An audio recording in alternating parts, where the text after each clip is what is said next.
Here we have the creeping spring moving on down the hill, somewhat close to the build site, but will be aimed toward a French drain going past our driveway. But in the meantime, this is a whole lot of water, especially at this elevation and in this climate of the really arid sagebrush shrublands of the western slope of Colorado. So everywhere we put straw and wood chips and mulch and manure, it's sort of been our gauge to see how the water was flowing, how far it was spreading. And every time we put down any kind of mulch or biomass or any kind of material, the water spreads even further. So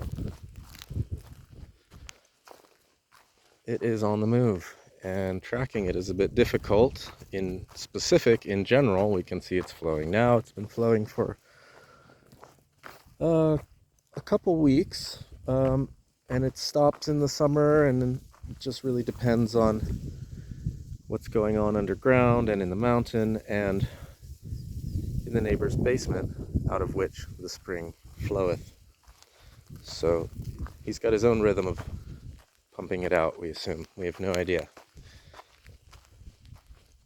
A lot of leaf mulch. That was sorghum back there. It's gone through its life and death cycle. Hopefully it will reseed itself.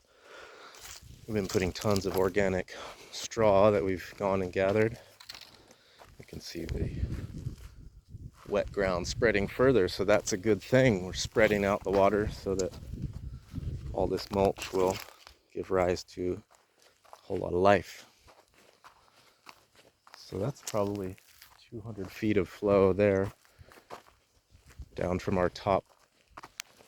This is the first digging of the swale from the origin of the spring in said house.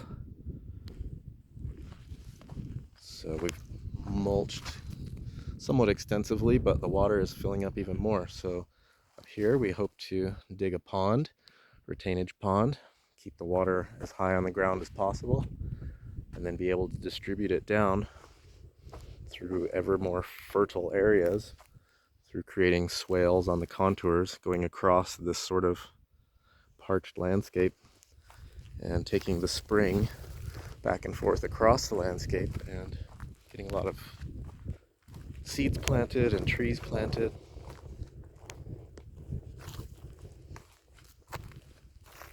And be able to send water throughout the landscape. So it's a blessing beyond belief to have this much water flowing from the top part of our parcel all the way down laterally. It's a really good aim in a way. It's just funny timing, and it's interesting to get to try to decide what to do with thousands and thousands of gallons of water that are on the move. So learning to play with the elements, all the while building a place to live. Someday we'll be able to have some visitors out here and get deeper into the landscape and enjoy the beauty. So hope to see a lot of folks here for that.